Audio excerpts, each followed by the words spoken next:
Hello everyone.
No issue.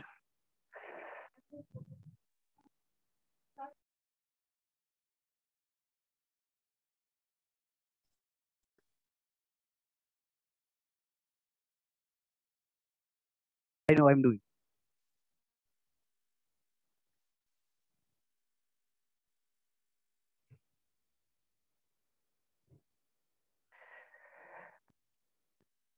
Hello everyone. Good morning to all of you. I am Dr. Navneet Lal Sharma on behalf of Department of Mathematics, MT School of Applied Science. Welcome all of you in this webinar entitled Introduction to Bicomplex Analysis. It is my honor to introduce before you our esteemed speaker, Dr. Naren Sharma. Dr. Sharma is currently handling the Department of Mathematics, GGM Science College, University of Jammu, and also he is a coordinator of Mathematics Department, Cluster University Jammu. Dr. Sharma completed his PhD in complex analysis and he published more than 6 papers and also he published 14 books. Sir, I thank you accepting our invitation. Now over to you. Dr. Naren sir. Yeah, thank you. Thank you, Navneet ji. Thank you for inviting me for today's program. So,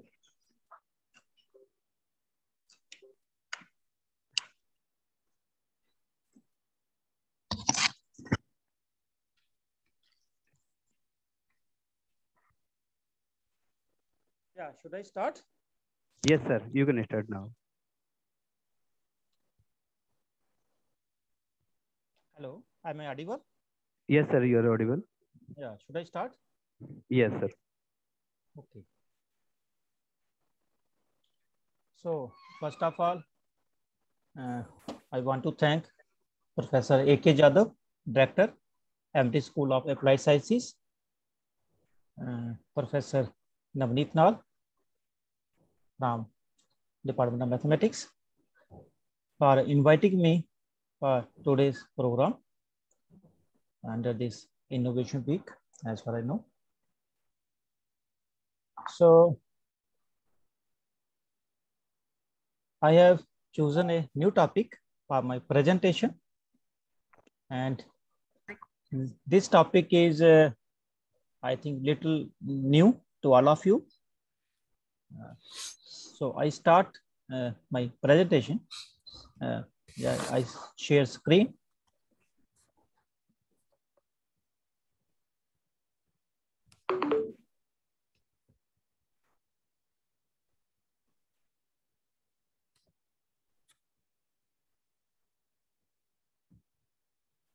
Yeah, is it visible? Yes, sir. Good.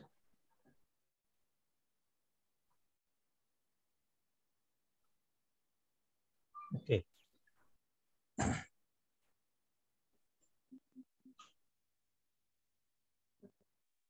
So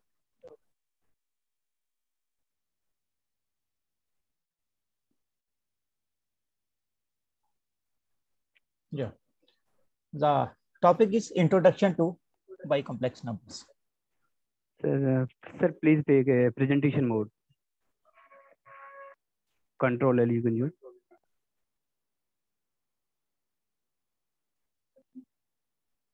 Just wait. Yeah, is it okay? Yes, sir. Yes, sir. So we all know about complex numbers. Okay. So, but we are talking about bicomplex numbers. So this is just an extension of complex numbers to new number system, which we say bicomplex numbers. So today's talk is very basic talk in which I will present all basics about bicomplex numbers, how they are constructed and how they are different from complex numbers, and how we can do research in this bicomplex analysis.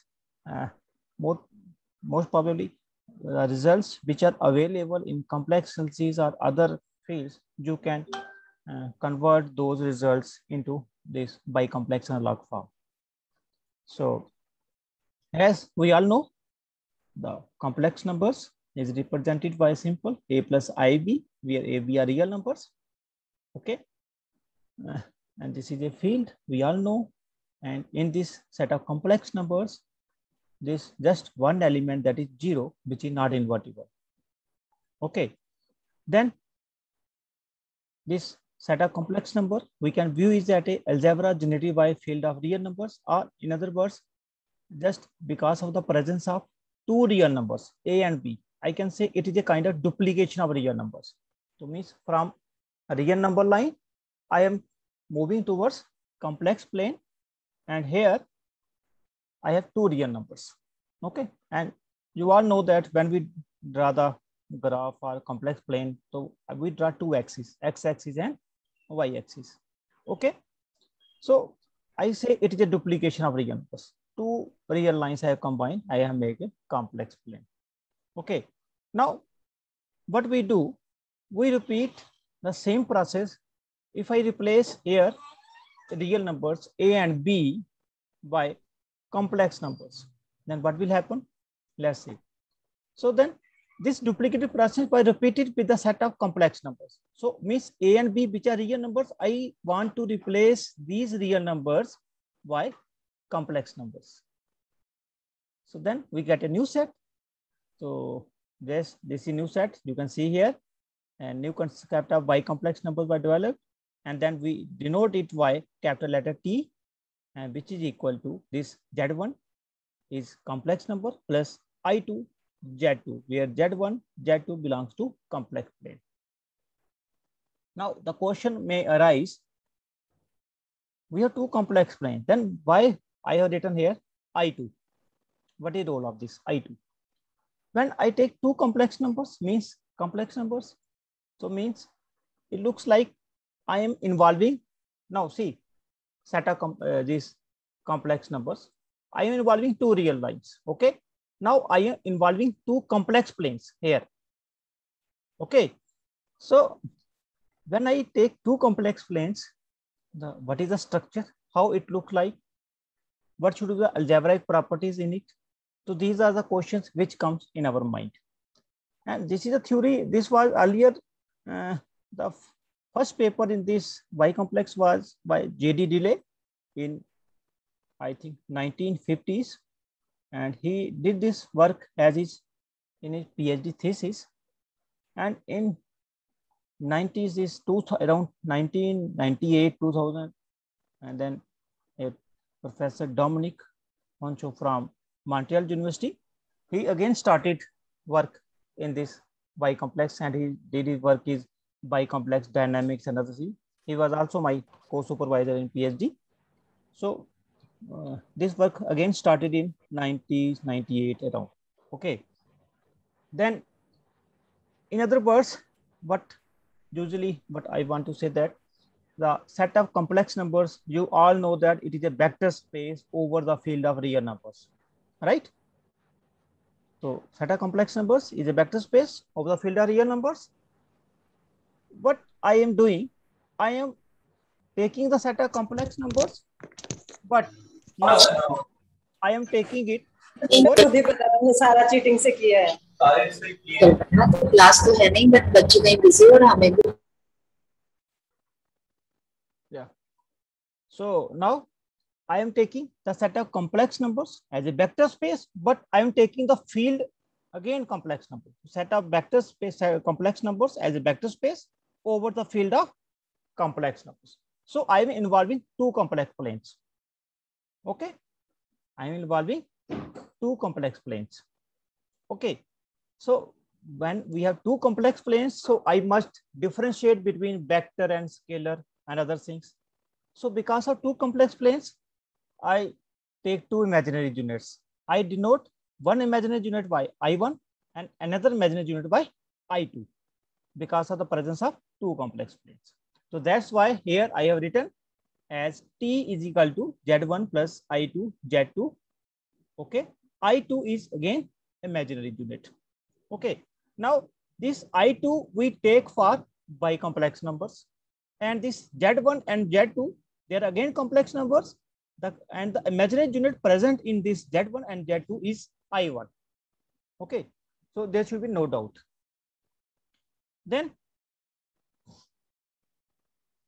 after if you further investigation, we find that the bicomplex numbers is a commutative ring. Okay. It is a commutative ring with unity and zero divisors. So there are presence of zero divisors. Zero divisors means they are present non-zero numbers, but whose multiplications is zero. That's called zero divisors. Okay.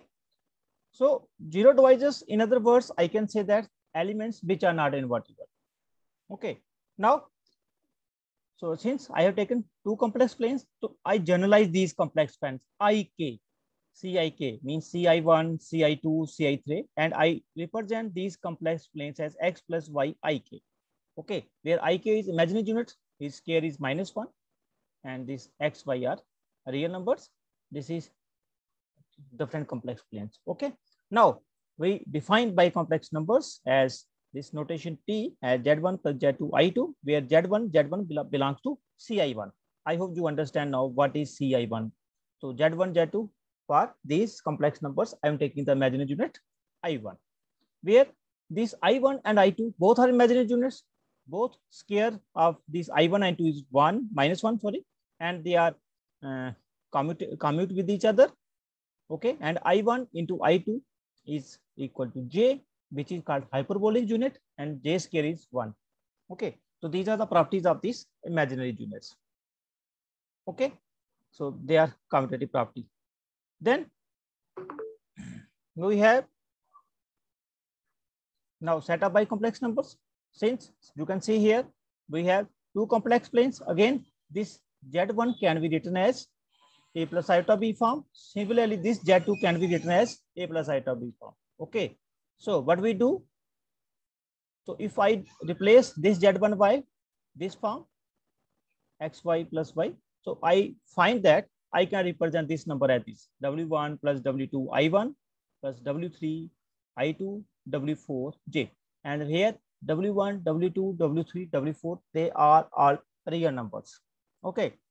So it is now 4-dimensional. So I can say the set of bicomplex number is isomorphic to R4. So it is now 4-dimensional. Okay. So this is another way. So it is also isomorphic to C cross C. It is also isomorphic to R4. Then in particular, if we put here Z1 is X or Z2 is X, then it is converted into complex numbers again. Okay. Now this is hyperbolic unit J. So this is a new number system, X plus Y J, where J is here is 1, and this is called hyperbolic numbers. They are special case of these bicomplex numbers. But our approach will be limited to bicomplex numbers. So we'll focus on those by. Now, these bicomplex numbers are added just like we add complex numbers. They are multiplied just we multiply complex numbers. So there is no change in this multiplication. They are usual operation as we follow in one complex plane. Okay. Then now we have two imaginary units, I1 and I2. Then because of these two imaginary units, we have different kind of conjugations. The conjugation arises by I1, conjugations arises by I2, and conjugation arises by I1 and I2 simultaneously. So this W, tau1, this is conjugation, this Z1 plus Z2, this is bicomplex number. And see here, this conjugation is applied on Z1 and Z2, means this is the conjugation of arises by or created by I1, because Z1, Z2 consist of I1. Okay, this is one kind of conjugation. Then second conjugation is here this bicomplex number में हमने sign change करा है. So this conjugation is I2 conjugation. Okay, then third conjugation, we combine these two conjugations simultaneously, so I get third kind of conjugation. So say I am taking conjugate as well as changing the sign. So we have different kind of conjugations in bicomplex numbers because of presence of different type of imaginary units, I1 and I2. Okay. Here, this Z1 conjugate are the standard complex conjugates. Okay. Now we know that the product of complex number with this conjugate gives the square. Naturally, we do in complex numbers. If we multiply any complex number by its conjugate, we get the square of its this mod. Okay. So similar approach we follow here, but here the modulus is of different kind because we have three kind of conjugation. So what I will do, I will multiply this W by its conjugates, so I will get this kind of conjugation. This is the first conjugation arises by I1. I multiplied, so this becomes, this is second. Here you can see here, this is second conjugation. Here I am multiplying, so I am getting Z1 square plus Z2 conjugation. This conjugation is important for us. Second conjugation is by I2. This we get, if you multiply, we get this kind of conjugation, and this is just again the inverse or mod square is again we are getting in as this bicomplex number. Then this third conjugation, but here the conjugation which is required is first conjugation here, which is Z1 square plus Z2 conjugation. This conjugation is important for us because this helps us to develop the theory further. Okay, and other conjugations are also there. Then set of invertible elements. So we define those elements which are invertible are those bicomplex numbers such that Z1 square plus Z2 square is not equal to 0. If Z1 square plus Z2 square is equal to 0, then bicomplex number is not invertible. So what it shows? It shows in complex plane, we have only one element that is 0, which is not invertible. But in bicomplex, we have many elements, even infinite number of elements, which are not invertible. We are general in next definition, we have generalized it. This Z1 square, it is generalized as, so I say set of zero divisors is a set of those points which belongs to this T is bicomplex plane. such that Z1 square plus Z2 square is 0. And if I solve it, I found this is of this kind, 1 plus minus J. J means I1, I2. So any number which is of this kind is not invertible. So you can see here, I change the value of Z. So I can find many numbers, even infinite numbers, which are not invertible. So this is a important property which differentiate these bicomplex numbers from complex numbers. Okay, so there are many elements. So there are many bicomplex numbers which are not. We denote these elements, the set of all such elements which are not invertible. We denote this set by this NC and we are O2, and we call it this set as null cone. So null cone is that set. The elements of null cone are not invertible, or elements of null cone are of this form, Z into 1 plus minus J. Okay, so this is a major difference of bicomplex numbers from one complex plane. Then we define projection maps here. So I define this P2 projections from bicomplex number to one complex plane as first projection of bicomplex number is Z1 minus Z2 I1. And second projection I define Z1 plus Z2 I1. You see here, Z1, Z2 both have I1 as imaginary unit. Okay, and again I1 is attached. So this is in one complex plane. So that's why it is a map from T to C I1. Okay, and this plays very important role in this theory.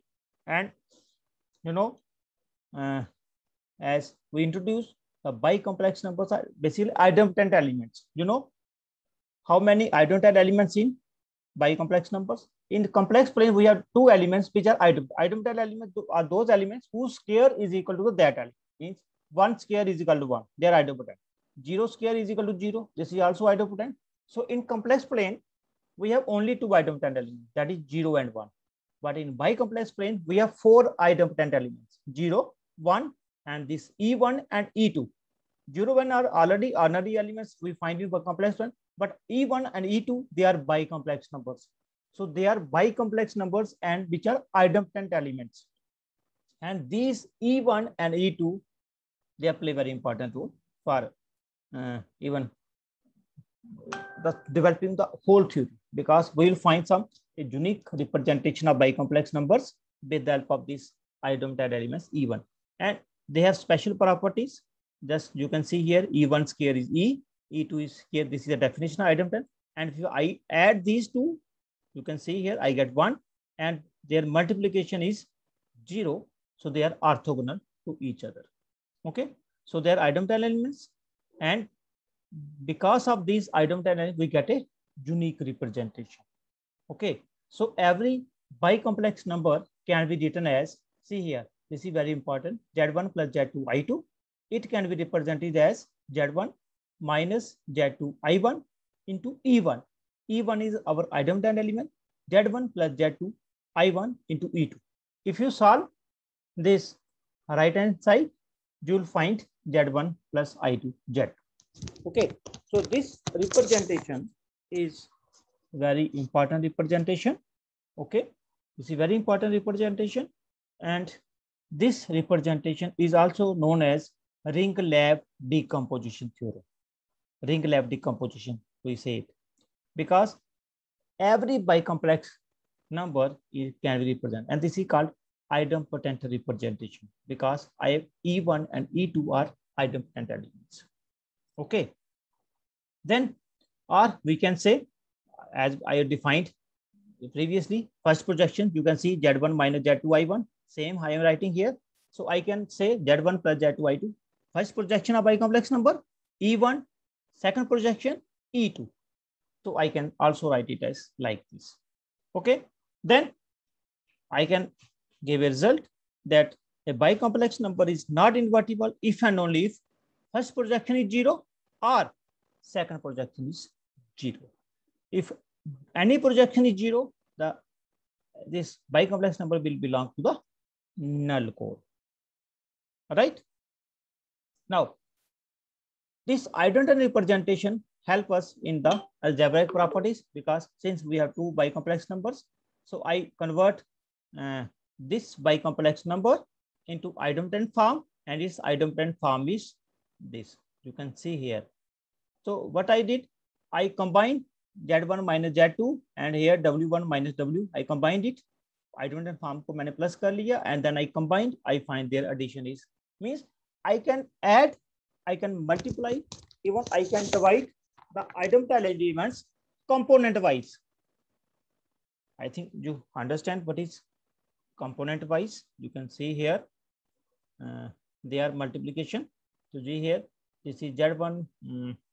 Just I saw, so show here this W1. This is idempotent form of Z1 plus Z2I2, and this is W1 plus W2I2.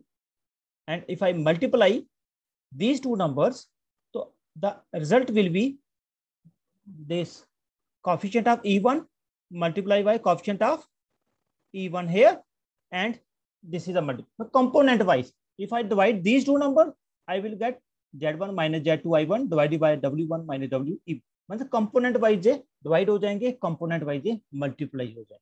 This is this beauty of this idempotent elements. You can see here I have multiplied because E1 E2 is 0, so it is reduced to this form. You see here Z1 and W1, both the E1 components are multiplied. Okay, similar, I generalize it. I take the power n, then it becomes Z1 minus Z2 I power n E1 this. So idempotent representation makes hardest calculations very simple. Otherwise, it will be difficult to solve this like this. Okay. All right. Then if this number is not equal to 0, and then I can also divide is component wise. You can see here, first component of both, then E1, second component E1. So this is the benefit of this idempotent representation here. Then the set of numbers which are multiples of E1 means first idempotent form, that is called first nil plane. Means only E1, E2 is not present, it is called nil plane, and non-zero numbers which belongs to this are called first nil factors. Similarly, which are elements which are multiple of E2 is called second nil factor, and non-zero numbers belong to this are called second nil factor. And both nil factors are non-invertible elements. Okay. So also origin belongs to both because it is not a nil factor, origin is neutral, so it belongs to both the nil planes. So we can say null cone contains both the first and second. Means when I say first nil this plane means we have complex number into E1, E2 is not present. When E2 is not present, second projection becomes 0, and second projection when becomes 0, the element is not invertible, so it belongs to null cone. Okay. Then now this is multiplication of this. I say multiplication in usually we say it is a Cartesian product. Okay, we say it is a Cartesian product. But here in bicomplex numbers, we say it is a, you see here multiplication subscript E. So this is E Cartesian product or bicomplex Cartesian product. So E is here again idempotent representation is represented here.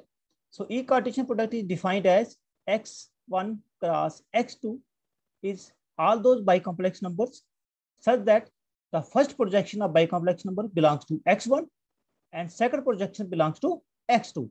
If first projection belongs to x1 and second projection belongs to x2, then this number, bicomplex number, can be written as first projection E1 plus second projection E2, right? So you can see here. Okay, so this is E Cartesian product, and it is elements can be written in idempotent form. So first projection belongs to x1, second projection belongs to x2. Then we define discus. Basically, discus, mostly we use the term disk, but in disk we have a radius r. But here we have two radius, r1 and r2. Why? Because we are working 4 dimensions, 2 complex planes. So this is discussed with radius center A, radius 1 and radius 2. Means one complex plane disk with radius 1, another complex plane disk with radius 2. So this is this E product of, this is B, or you can say it is a wall, or you can say it's a disk complex plane. So the first projection of A is A1 minus A2I. Then R, this is in one complex plane, E product, then A1 plus A2 I1 R2. So this is E product of two disks or two balls in complex plane.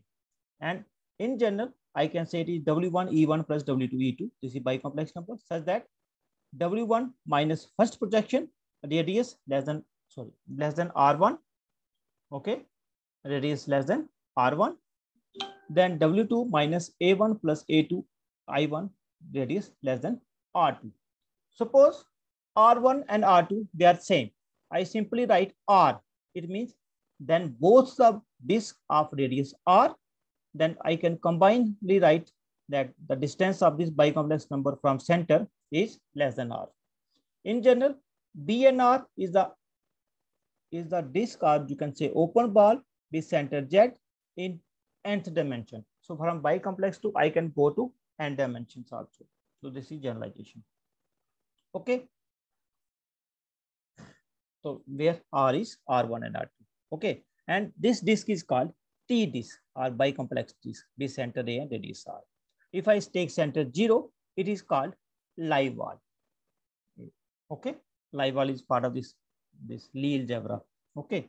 Then if I take center 0, it is called live wall of radius R in T. Okay. Then this is a bicomplex exponential function. Means I take exponential function of bicomplex variable, it will look like this. But same formula is working here also. So we can write a function of bicomplex variable as exponential function also. If I can write exponential function, then surely we can also write logarithmic function for a bicomplex variable also. Okay. And it also satisfies the properties as we do in one complex plane, that addition can be written in multiplication form. Then I can write this, you can see here, this is idempotent representation of this exponential function. So idempotent representation is present everywhere. So exponential E of W, this Z1 plus Z2 I2, it is represented as in idempotent form, where it is first projection and then it is second projection E2. Similarly, E of I2Z, this is another other formulas, trigonometric formulas we can develop with the help of this bicomplex. So same theory is working for bicomplex numbers or analysis. Okay. Then trigonometric functions here they also work out for bicomplex variables and so on. This is sine Z1 plus Z2. So they are hyperbolic functions. They are also working here. Okay. Then is cos of Z plus W, where they are bicomplex numbers. Same formulas are also working here. You can find. Okay. Then this is logarithmic function, log of Z1 plus Z2. Now you see here, I told you idempotent form. Idempotent form plays very important. Suppose we have a function. I want to find the log of Z1 plus Z2 I2. Okay, which is bicomplex number, and naturally it should not be in the null cone. Why? Because if it is in the null cone, then if it's one projection, either first or second will be 0, and if they are 0, then their log does not exist. Log doesn't exist for 0. Okay, then it does not belong to a null cone. If it does not belong to a null cone, it means it is not it is invertible element. Okay, so this is a requisition or requirement. So it inverse of exponential function is logarithmic function. So I can write Z1 plus Z2 as E. Suppose W1 plus W is the log, then it is in this form. Then W1, W2 is log of Z1 plus Z.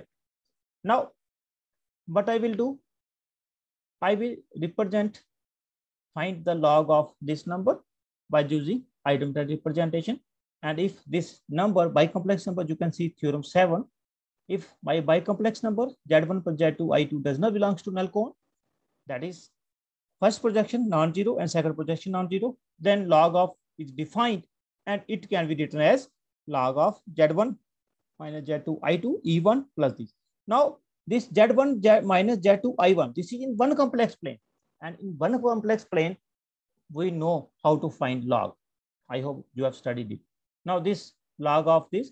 Now Z1 minus Z2, this you know what is the log? Log of any complex number is represented as log of mod of Z plus iota, then argument. So it is represented as this way. Log of Z1 minus Z2 I1 plus I1 argument of this plus 2 and 1. And then you can see here, then E1, okay. Then similarly for second projection, log of Z1 plus Z2 I1 plus I. So what we are doing, we are using the one complex plane to find the behavior of bicomplex plane. Okay. So in C1, I know, so I applied the formula for C1, then E1 plus E2. This is the logarithmic function of, this is log of bicomplex number. So this is the way to find the log of these bicomplex numbers, but those bicomplex numbers should not belong to the null code. This is the requisition. Okay. Then I can say for every Z1 this in T minus null code means all the null code elements are subtracted. So I can say this equal to this. Okay. Then log, we have properties, log of this addition property satisfies. Now we have a definition of differentiable function. Now, the definitions, convergence, sequence, and then continuity, limit, all definitions will work out in one complex plane or analysis. जो भी हमारी usual definitions हैं by complex में वही definitions workout करती हैं, ठीक है। उनके लिए हमें उनको अलग से डिफाइन करने की जरूरत नहीं है, बट आपको कुछ चीजों का ध्यान रखना पड़ेगा। For example, I am defining A differential function, suppose this omega j domain, like in T means in bicomplex plane, then a function f from omega this domain to bicomplex number is said to be T differentiable. I am using the term bicomplex differentiable, T differentiable to justify we are working in bicomplex plane. Okay, the T differentiable at points written are in domain with derivative if this limit zeta minus zeta naught f zeta minus this limit exists. Now see, usually what we do, we say this minus this not equal to 0 in one complex plane, but here we have more than 0, that is null code. So in spite of asking non-zero, I will ask this zeta minus zeta naught does not belongs to null code. This is a modification in the definition, you know, right? So here denominator should not belong to, because if it belongs to null code, this is not defined. Okay, so in spite of asking for non-zero, I ask for the denominator should not belong to the null code. Then this function is called T differentiable or bicomplex differential function in open set U. Okay, and in it is differential U, it is differential at each point of this. Okay, then so this is a theory of bicomplex analysis. We are moving forward. Then we say a function from omega to T is T holomorphic. Holomorphic function, which means it is analytic function. Analytic function are those functions which are analytic in a domain or analytic at a point if it is differentiable in some neighborhood of that point. Means if there exists a neighborhood around that point, and in that neighborhood the function is differentiable, then we say function is analytic at that point. So this analyticity is basically a neighborhood property. Okay, similarly we can say analytic function analytic in a whole domain if it satisfies the same property for all the elements in the domain. Okay, now in analytic functions are also known as holomorphic functions. This is just synonymous. So I say a function from omega to bicomplex number is said to be holomorphic or T holomorphic at point if it is T differentiable in some neighborhood of zeta naught in omega. So neighborhood property. Further, it is said to be T holomorphic in the domain. It is T holomorphic at each point of the domain. Okay, so we have defined a holomorphic functions in bicomplex plane. Okay, then omega is a domain here, and since it is a domain, so I can again bifurcate the domain into two parts: first projection and second projection, where first projection belongs to one complex plane. Okay, So they are called components. So fundamental result of this is role as ring lag decomposition theorem.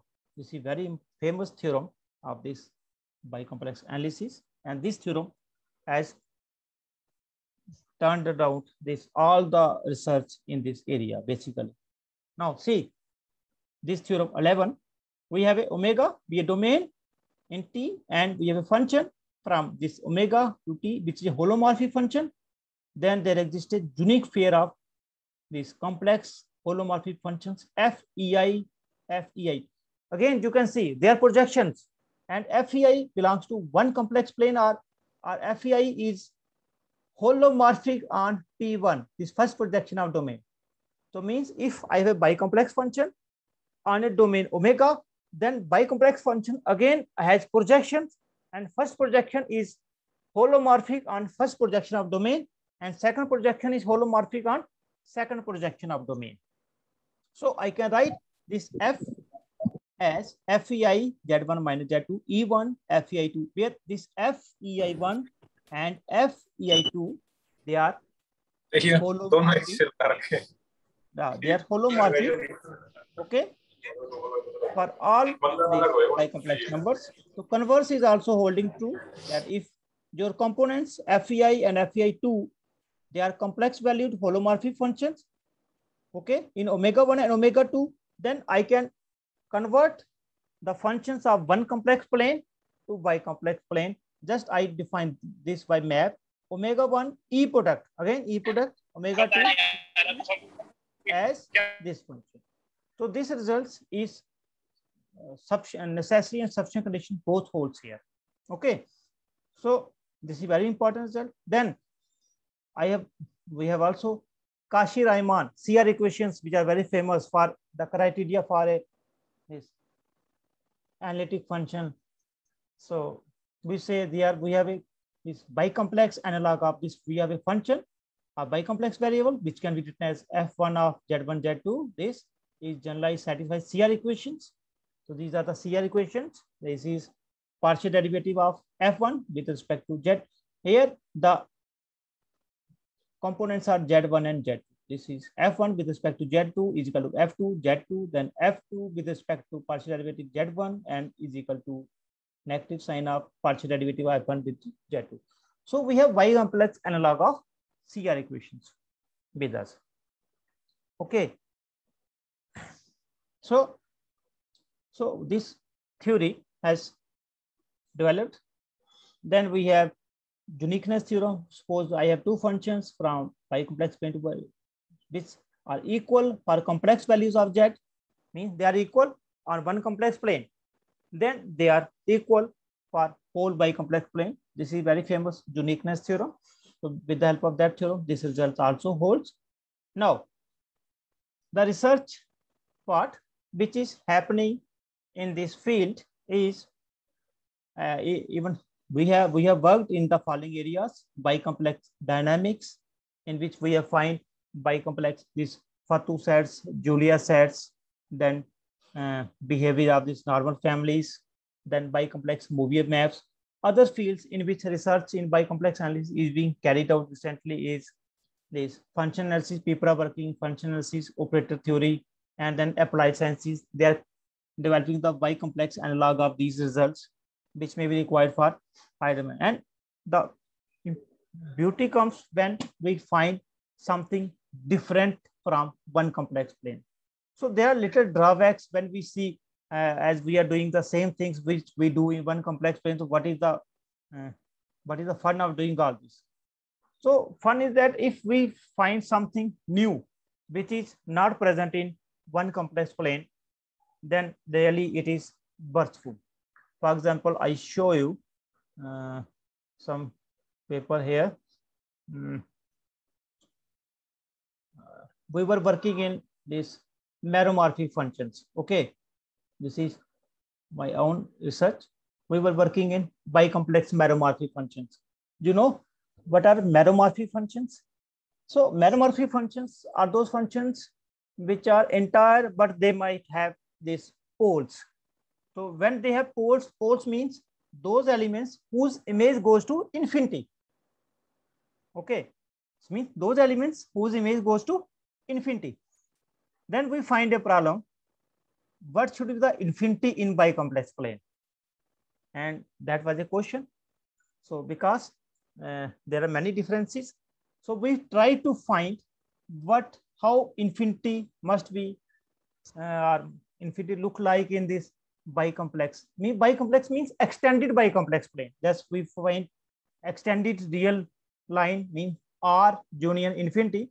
Then we say extended complex plane. We say complex plane union infinity. Okay, but what about extended bicomplex? So this was the question we find during our research. So then we try to find out the infinity in bicomplex plane and extended bicomplex plane moreover. So what we find, I want to show you. See here.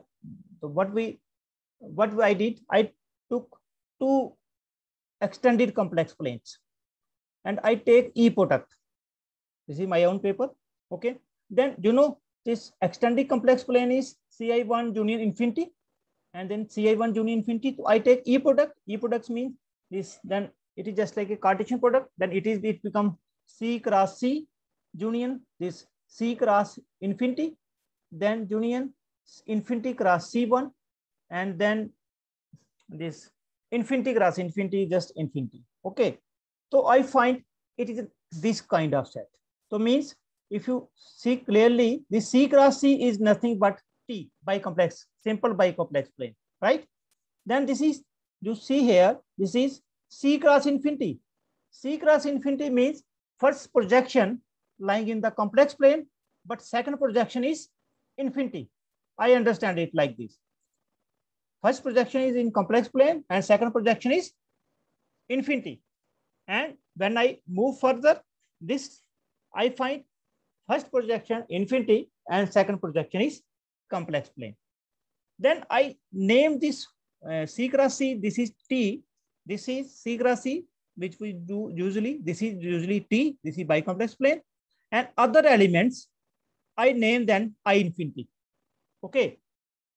I infinity. And I generalize this I infinity as all those bicomplex numbers whose norm is infinity. Why? Because you can see here that there infinity and infinity.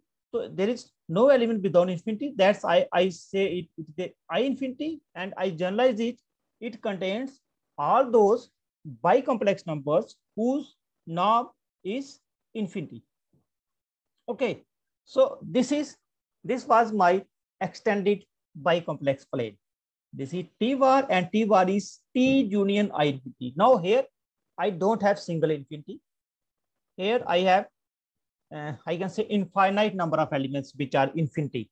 So if we want to see it just like geometrically, so I can see it just like a bunch of grapes, hanging bunch of grapes and infinity lying on different sides. Okay, so this was the beautiful structure. With the help of this structure, we were able to develop the theory of this bicomplex meromorphic function, then fundamental normality test and other things. Okay, so this was the way to look into the things and to find the new things. Then, now this I infinity has two kind of elements. First, those bicomplex numbers whose first projection, if first projection is infinity or second projection infinity, then norm is always infinity. And those elements whose both the projections are infinity, infinity cross infinity. So that is again infinity. So when we find this, say, poles, so those elements whose one projection is infinity, either first or second, we named them weak poles. We name them weak poles. Okay. And those elements whose goes to infinity cross infinity, we name them strong poles. So we change the behavior of poles here.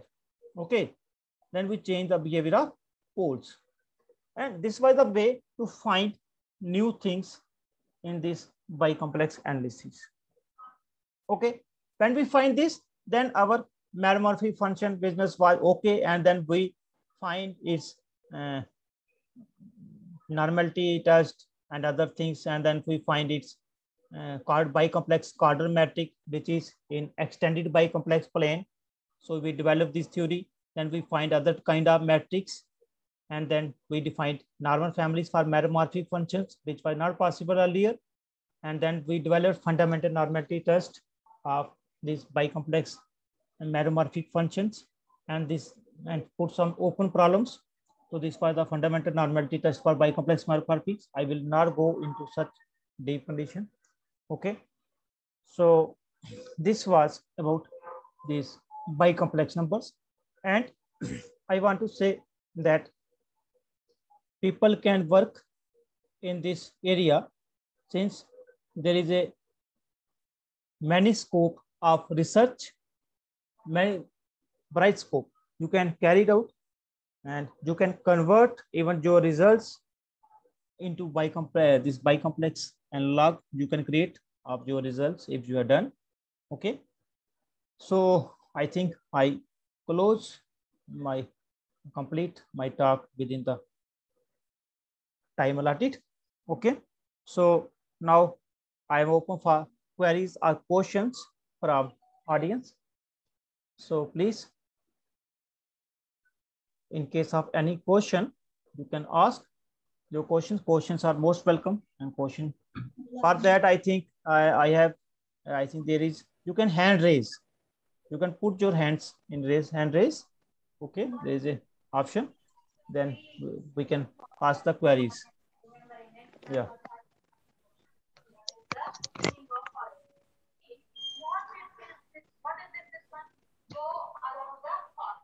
Any question?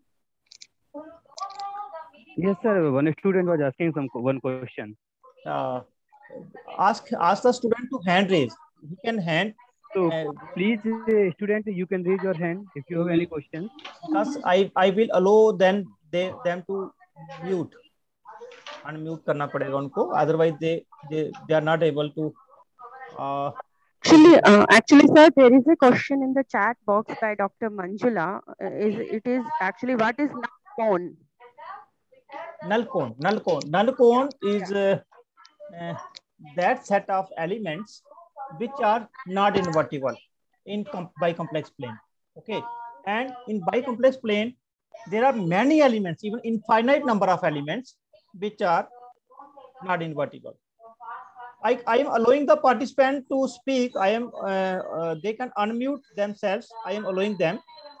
Yeah, they can unmute themselves. If someone want to ask the question, I have given the permissions.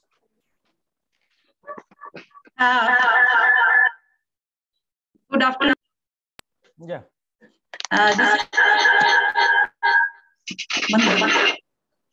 Others, please keep their mics off. Then it will be good. Yes. Good afternoon, sir. This is Dr. Dimple Singh this side from MIT University. Okay. Sir, very valuable information on bicomplex number. Thank you for Thank you. Information. Sir, I have a question. Have you defined some topology in the set of bicomplex numbers still like yeah, topology? I think there is one professor who have done some work on this bicomplex topology also, complex sets and other. He's now no more with us, but he was from, I think, Ambedkar University.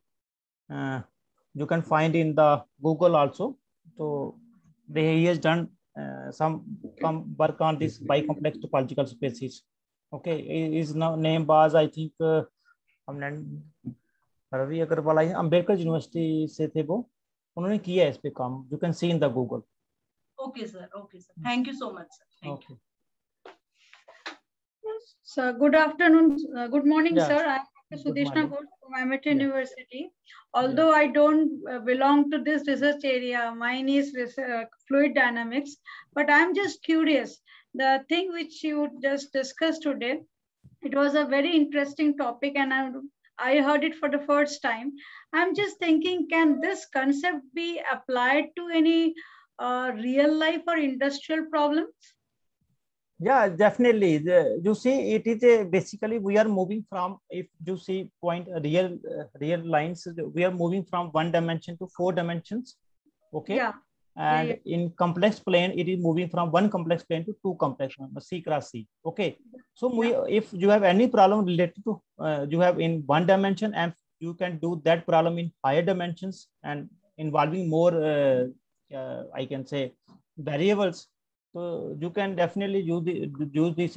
I want to say that someone has done this uncertainty principle in higher dimensions in this bicomplex. Okay. Yeah. So researchers are already thinking on this direction. Yeah, you can do it. And this is the fun of this new research. Even in future, if anyone has some issues, so he can also contact us, and we can collaborate some work if anybody is interested. No issue. With respect to innovation, how can this be? Okay. So thank you, sir, again for your impressive presentation. Thank you very much. Thank you. Yes, sir. There's one question by Dr. Manjula. She is asking about, is there any reference book for this? Yeah, there is a reference book. That is a reference book, G.V. Price, Introduction to Multi-Complex Species. Okay, G.V. Price. So if you I'll give, yeah, there's a book by G.V. Price, and I think you can find PhD thesis of myself in the Google, normal families of bicomplex holomorphic functions, normal families of bicomplex holomorphic functions, and then you can find PhD thesis in the Google. I think you can avail it. Okay. So then there is a paper by Dominic Rochen and Shapiro on algebraic properties of bicomplex analysis. This is very good paper for beginners on algebraic properties of bicomplex numbers by Dominic Rochen and Shapiro. Okay. Sir, can you repeat again, sir, that name of that paper so I can share on chat box? On algebraic properties of bicomplex numbers. Okay. Bicomplex number. Yeah, by Dominic Rochen and Shapiro. By Dominic Rochen. Yeah. Dominic Rochen and Shapiro. Dominic. Sir, can you repeat the name? Dominic. Dominic. And sir, one more question is this by again Dr. Manjula. What is the difference in live group and live wall? Are you familiar with this? Live wall is just we told in our lecture that we take the center as 0, and this theory has a relation with these Lie groups also. Okay, so initially the theory was developed, and the person who developed, he also worked in these Lie groups also. Okay, for example, when we do this conformal mappings and conformal compactifications, which is same theory as some people have worked in these higher dimensions. Sir, application. Some can you give some application part as we did in our this bicomplex dynamics?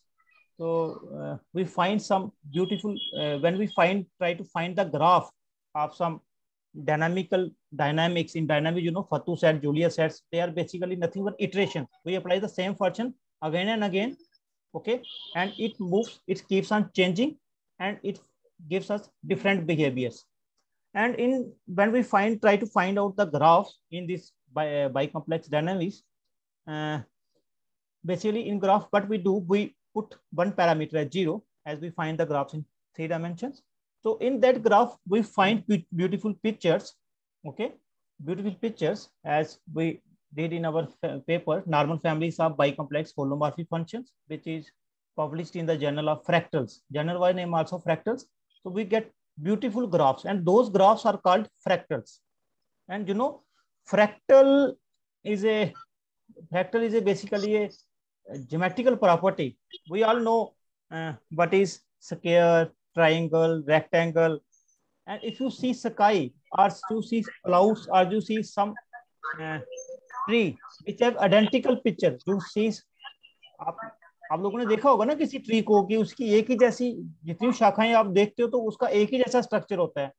Okay, तो unsymmetrical objects इसमें symmetry नहीं है, but उसका जो behaviour है self similar है। Means आप बड़ा पेड़ देखो या उसकी टहनी देखो, उसके पत्ते, बड़े वाले पत्ते देखिए, छोटे वाले पत्ते देखिए, लेकिन उनका जो स्ट्रक्चर होगा बिल्कुल सेल्फ सिमिलर होगा, एक जैसा होगा। तो ज्योमेट्रिकल टर्म है जिसमें अनसिमेट्रिकल पिक्चर्स को जो सेल्फ सिमिलरिटी का क्राइटेरिया होल्ड करती हैं उनको फ्रैक्टल्स कहते हैं। मैथमेटिकल डेफिनेशन इसका अलग है, उसमें हाफ ऑफ डायमेंशन और टोपोलॉजिकल डायमेंशन के बीच में रिलेशन डेवलप किया जाता है। But in general the fractal ऐसी डायग्राम्स, ऐसी पिक्चर्स होती हैं जो सिमेट्रिकल नहीं है, बट उनके बीच में भी ब्यूटी क्या है कि वो they are self similar. Okay, they are self similar. तो एक जैसा, अभी आप स्काई देख रहे हो तो आप स्काई जिस मर्जी डायरेक्शन से देखिए आपको स्काई एक जैसा ही दिखेगा। तो मीन सेल्फ सिमिलर बिहेवियर है। बट ज्योमेट्रिकली आप नहीं बोल सकते जो सर्कल है क्या है। तो ऐसी पिक्चर्स जो अनसिमेट्रिकल हैं बट सेल्फ सिमिलरिटी क्राइटेरिया उनमें होता है, उनको फ्रैक्टल्स बोलते हैं। तो जो ग्राफ हमारे थे वो अनसिमेट्रिकल पिक्चर थी, पर उनमें ब्यूटीफुल, आप अगर गूगल करोगे तो फ्रैक्टल्स टर्म लिखोगे आपको बहुत ब्यूटीफुल पिक्चर्स दिखेंगी। बट आप नहीं बता सकते वो स्क्वायर है, रेक्टल है, ट्राइंगल है, बट उनमें एक सेल्फ सिमिलरिटी ब्यूटी है, और ऐसी पिक्चर्स को फ्रैक्टल्स बोलते हैं। तो जो हमने ग्राफिकल रिप्रेजेंटेशन इसमें पिक्चर्स ग्राफ ड्रा किए थे डायनामिक्स में, वो फ्रैक्टल्स की फॉर्म में आए थे। वो fractals mean they are designing, जो use this designing for this garments, industry, tiles and other things. मतलब जहां भी आपको डिजाइनिंग की जरूरत होती है वहां आप उन चीजों को डेवलप कर सकते हो। Regard by Jonah. See, I think question difference between complex and bicomplex analysis. This is we have explained in the whole lecture. Yeah, that's okay. That means you can say about the difference between complex number and bicomplex. Yeah, the number. one main difference is in complex plane you have only one element which is not invertible, that is 0. But in bicomplex plane you have infinite number of elements which are not invertible. In complex plane you can say mod of z dot w is, mod की properties को आप bifurcate कर सकते हो, है ना। mod of z dot w is mod of z into mod of w, but bicomplex में ऐसा नहीं कर सकते। वहां पे आ जाएगा this two bicomplex numbers mod of z dot w less than equal to square root of 2 mod of z mod of w। तो काफी प्रॉपर्टीज यहाँ अलग तरह की थोड़ी आ जाती है। That means we are saying if we are taking modulus of 2 bicomplex number, yeah, so we will not get this is the mod of these mod of product is not equal to the product of their mods. Yes, that's yeah, so you cannot equal to product of two, separate product of 2 bicomplex numbers. yeah. Yes, sir. One more question. So Yeah, can we design we can 3D design 3D dimension? pictures. Yeah, there is a very beautiful book. The name of book is Beauty of Fractals. So in that book, this is costly book, but it was I think in our library, the University Jammu. So in this book there are graphs, and some people can even draw these graphs. Some people use MATLAB and then even Java, other language. And in this book, Beauty of Fractal, there is a they are given some programmings also, how you can draw these pictures. Okay, so different tools, I think there are nowadays many tools are available with us. So this is a book, Beauty of Fractals. So in this book, pictures of fractals as well as graphs, their programming language is also given here. Okay.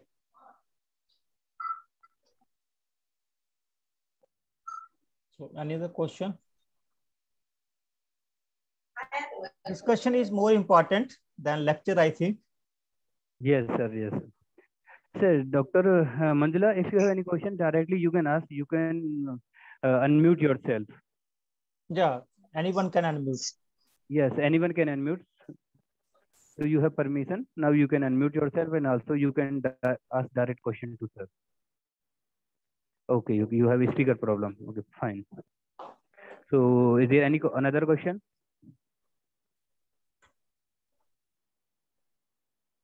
By other participants, they can ask.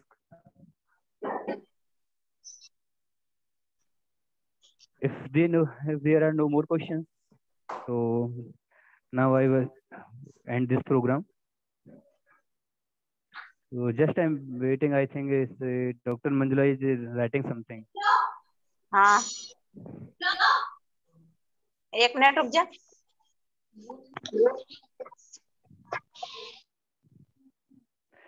Okay.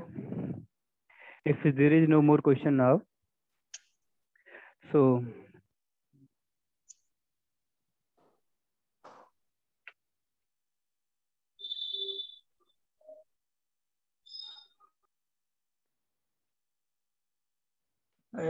but someone is asking other book. There is a one paper that by J.D. Relay, you know, J.D.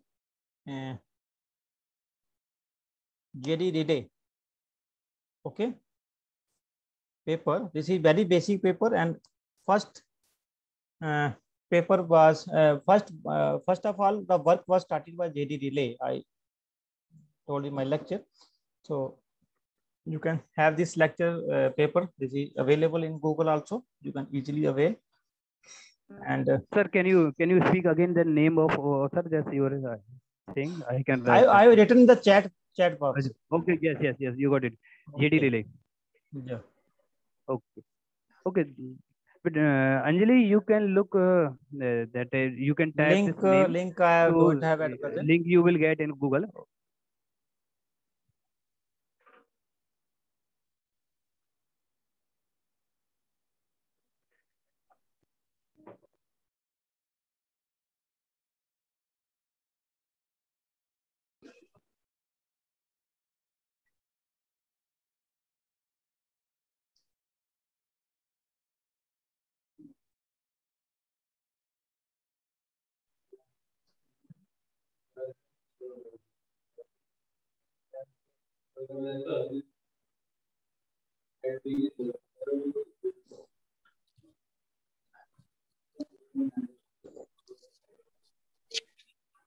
Okay, is there any another questions now?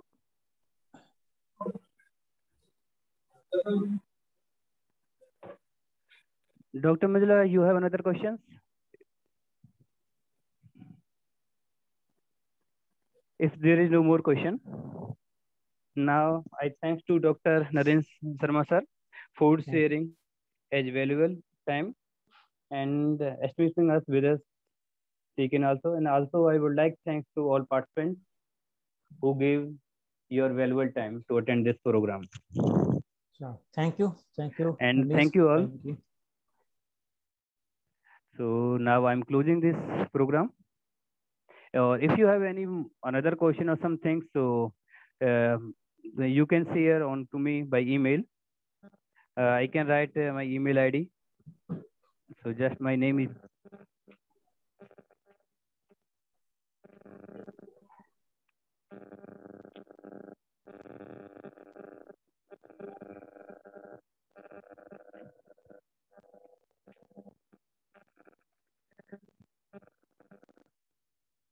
I have also given my email. Okay. Yes. If someone has any query or if someone has any queries, yeah. If they have any queries, they can say it to us. So thank you, everyone. Okay. So should I close it? Yeah.